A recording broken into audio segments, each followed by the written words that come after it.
Robert Louis Stevenson. Treasure Island. Chapter 22. How I Began My Sea Adventure.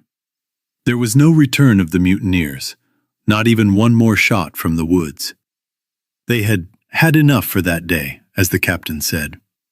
So we had the place to ourselves and some quiet time to take care of the wounded and make dinner. The squire and I cooked outside, even though it was dangerous, and even there we could hardly think clearly because of the terrible groans coming from the doctor's patients. Out of the 8 men who had fallen in the fight, only 3 were still alive. The pirate who had been shot at the shooting hole, Hunter, and Captain Smollett. And of these 3, the first 2 were almost dead. The mutineer died during the doctor's operation, and Hunter, although we tried everything, never woke up again. He stayed alive all day, breathing loudly like the old pirate at home during his illness, but his chest bones had been broken by the blow, and his skull was cracked when he fell. Later that night, without any sound or sign, he died. As for the captain, his wounds were very serious, but not deadly. No important organ was badly damaged. Anderson's bullet, for it was Job who first shot him, had broken his shoulder blade and touched his lung, but not badly. The second shot had only torn and moved some muscles in his leg. The doctor said he would recover, but for now, and for several weeks, he must not walk or move his arm, and he should not even speak unless necessary. My own cut across the knuckles was very small. Dr. Livesey covered it with plaster and also pulled my ears as a joke. After dinner, the squire and the doctor sat for a while next to the captain and talked together. When they had finished, it was a little after noon. The doctor took his hat and pistols, put on a cutlass, put the map in his pocket, and with a musket on his shoulder, he climbed over the fence on the north side and walked quickly into the trees. Gray and I were sitting together at the far end of the blockhouse, so we would not hear the officers talking. Gray took his pipe out of his mouth and forgot to put it back. He was very surprised by what he saw.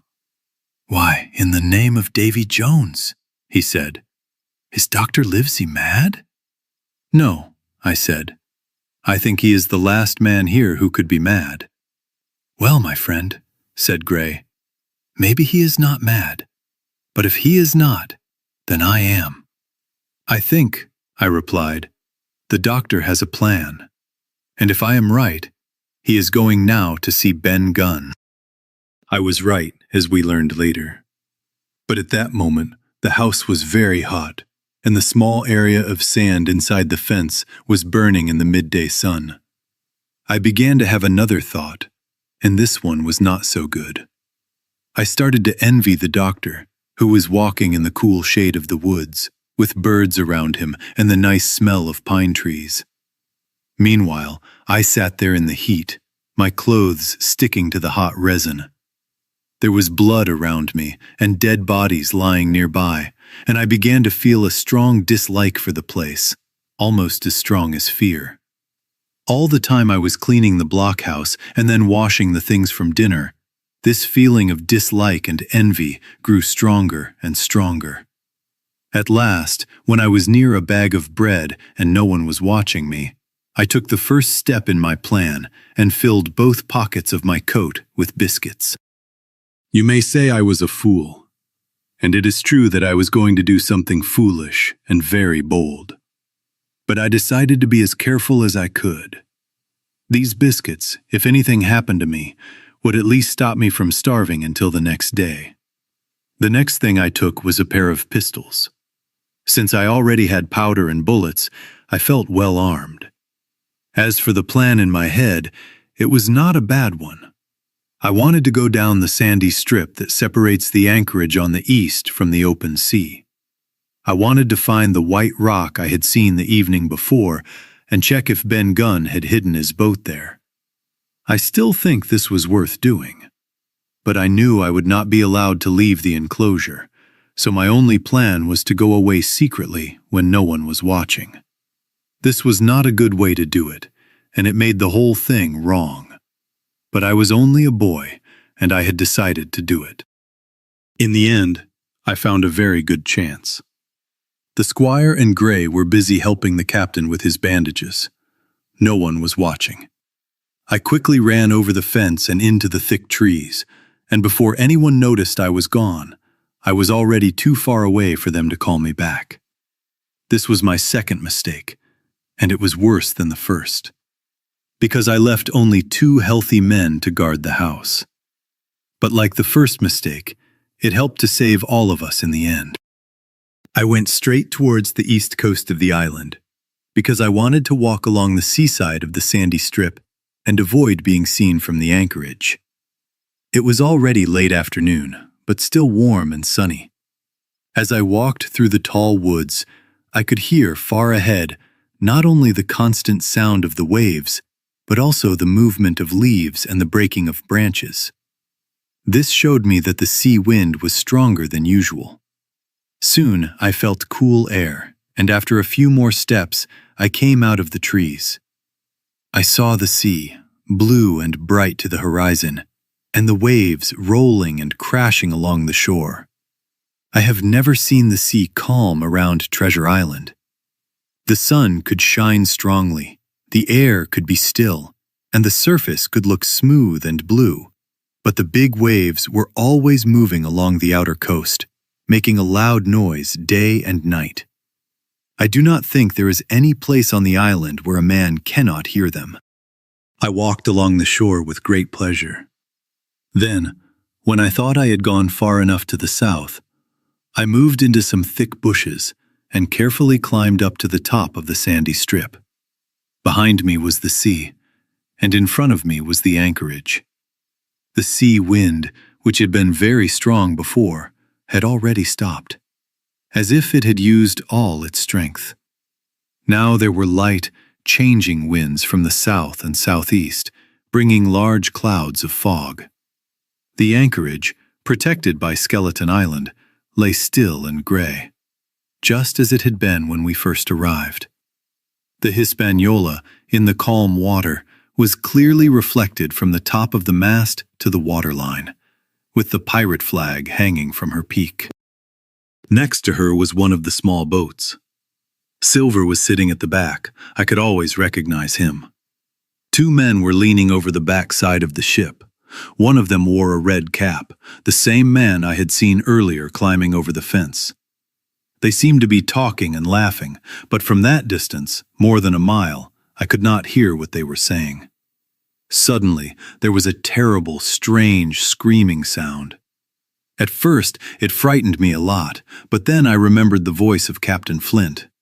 I even thought I could see the bird with its bright feathers sitting on its master's arm.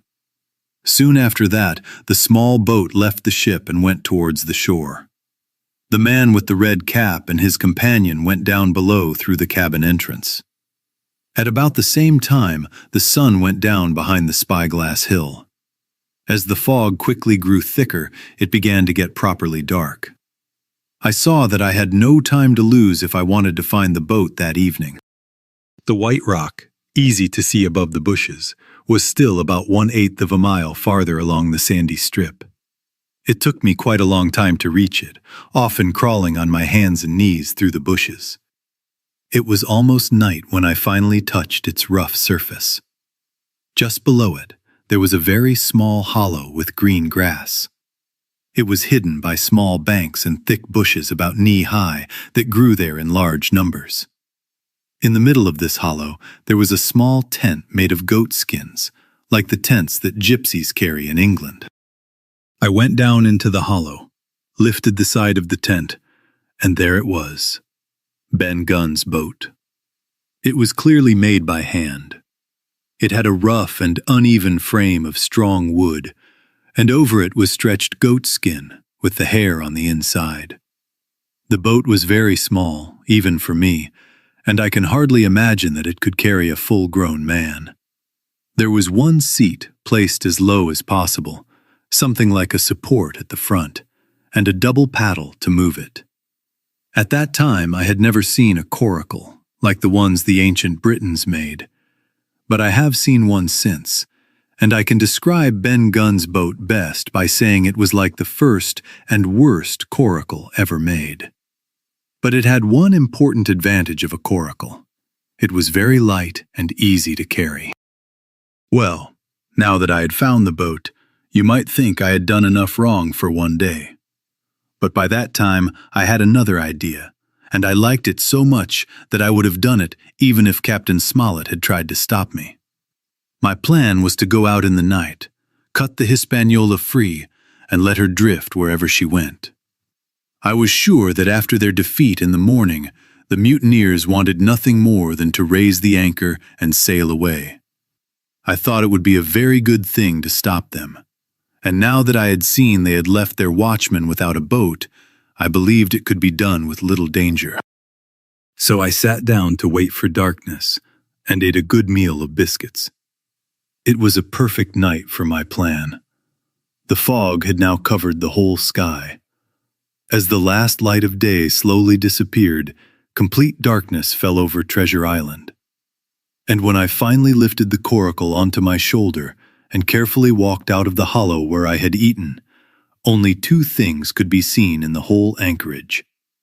One was the large fire on the shore, where the defeated pirates were drinking and celebrating in the swamp. The other was a faint light in the darkness, showing where the ship was anchored.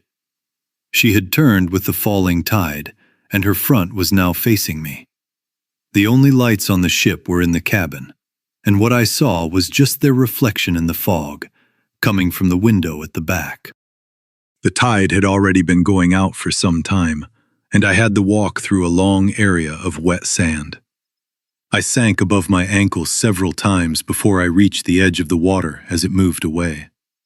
Then I stepped a little into the water, and using some strength and care, I placed my small boat on the surface, with the bottom facing down.